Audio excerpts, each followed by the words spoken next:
That's the social, man. Loyalty over royalty, y'all niggas know the vibes. Fuck your kill this beat. Whooped it, bitch, I'm outside of some movie.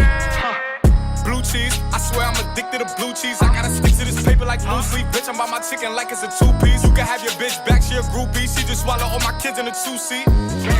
Swagged out. From here, we bringing them